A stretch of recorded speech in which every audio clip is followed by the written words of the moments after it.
तुम्हाला शेजारी त्रास देत असेल तर सर्वात आधी एक गोष्ट मनात पक्की करा की जगात कोणताही माणूस पूर्णपणे आपल्या मनासारखा नसतो आणि शेजारी तर आपण निवडलेले नसतात, तर परिस्थितीने मिळालेले असतात.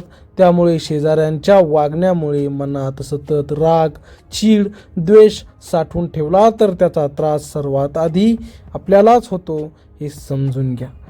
कारण दुसरा माणूस आपल्याला त्रास देतो तेव्हा तो 2 क्षणांसाठी देतो, पण आपण तो त्रास दिवसभर मनात ठेवतो आणि मग आपलेच मन अस्वस्थ होते, आपली झोप उडते, आपला स्वभाव बदलतो आणि हळूहळू आपणच चिडचिडे होतो. म्हणून पहिली आणि महत्त्वाची गोष्ट म्हणजे मन शांत ठेवणे. कारण शांत मनाने घेतलेला निर्णय कधीच चुकीचा नसतो आणि रागाच्या भरात घेतलेला निर्णय बहुतेक वेळा आपल्यालाच अडचणीत आणतो. शेजाऱ्यांचा त्रास वेगवेगळ्या प्रकारचा असू शकतो. कधी आवाजाचा त्रास असतो, कधी कचरा टाकण्याचा, कधी बोलण्याचा, कधी उगाच नजरा ठेवण्याचा, कधी आपल्याबद्दल लोकांमध्ये चुकीच्या गोष्टी पसरवण्याचा आणि कधी थेट भांडण काढण्याचा. पण प्रत्येक त्रासाला एकच उत्तर नसते. प्रत्येक परिस्थितीत वेगळी शहाणपणाची पद्धत वापरावी लागते. सर्वात आधी निरीक्षण करा की हा त्रास मुद्दाम दिला जातो की त्यांना स्वतःला कळत नाही की ते चुकीचे वागत आहेत. अनेक वेळा लोकांना आपली चूक कळत नाही आणि आपण मनात राग धरून बसतो. म्हणून आधी शांतपणे परिस्थिती समजून घ्या. जर शेजारी आवाज करत असतील तर लगेच भांडण काढण्यापेक्षा एकदा नम्रपणे सांगणे अधिक परिणामकारक असते. कारण नम्र शब्द अनेकदा मोठे प्रश्न संपवतात, पण नम्रतेचा अर्थ कमकुवतपणा नसतो. नम्रता म्हणजे आपल्या स्वभावाची ताकद असते. जर समोरचा माणूस नम्रतेची कदर करत नसेल तर मग अंतर ठेवणे हा उत्तम मार्ग असतो. प्रत्येक गोष्टीला उत्तर देणे गरजेचे नसते. काही वेळा दुर्लक्ष करणे हेच सर्वात मोठे उत्तर असते. कारण ज्याला भांडण हवे असते त्याला शांतता सहन होत नाही.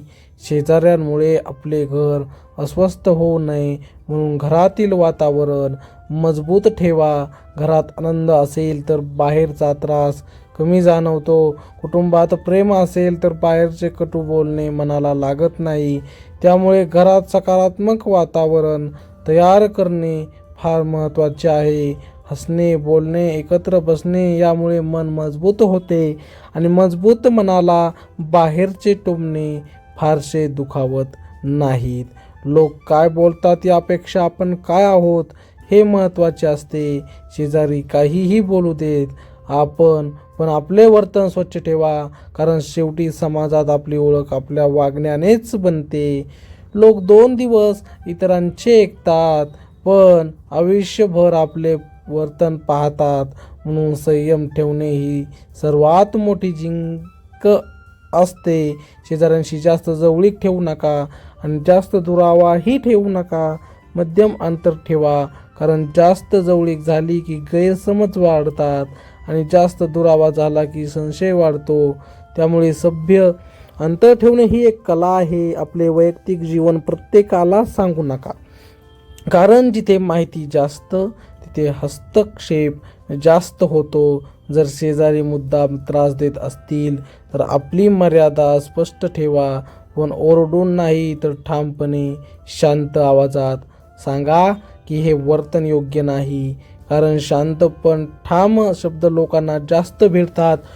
भांडण करून जिंकले तरी मन हरते, पण शांत राहून जिंकले तर मन जिंकते. कधी कधी शेजाऱ्यांचा त्रास हा आपल्या प्रगतीमुळेही असतो. लोकांना दुसऱ्याचे सुख सहन होत नाही. त्यामुळे आपल्या यशाचा गाजावाजा कमी करा. काम करा पण ढोल वाजवू नका. कारण शांत प्रगती सर्वात सुरक्षित असते.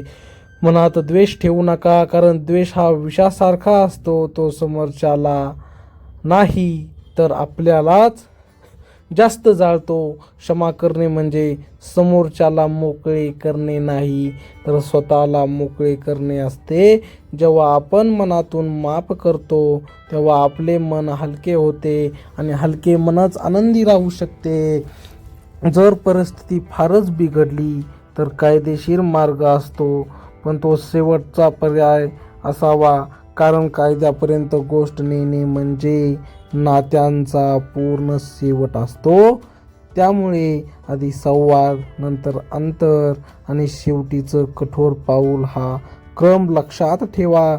शेवटी एक गोष्ट लक्षात ठेवा की प्रत्येक माणूस आपापल्या स्वभावानुसार वागतो.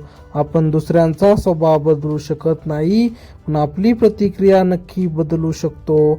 आणि जिथे प्रतिक्रिया बदलते तिथे परिणाम बदलतो. शेजारी कसेही असले तरी आपले मन, आपला स्वभाव, आपली शांतता ही आपल्या हातात असते. आणि जो माणूस स्वतःचे मन सांभाळतो त्याला बाहेरचा कोणताही फार काळ त्रास देऊ शकत नाही. म्हणून स्वतःला मजबूत ठेवा, संयम ठेवा, शांत राहा आणि लक्षात ठेवा की तुमची शांतता हीच तुमची सर्वात मोठी ताकद आहे. मित्रांनो, चॅनलला सबस्क्राईब नक्की करा आणि कमेंटमध्ये नक्की सांगा तुमचं मत काय.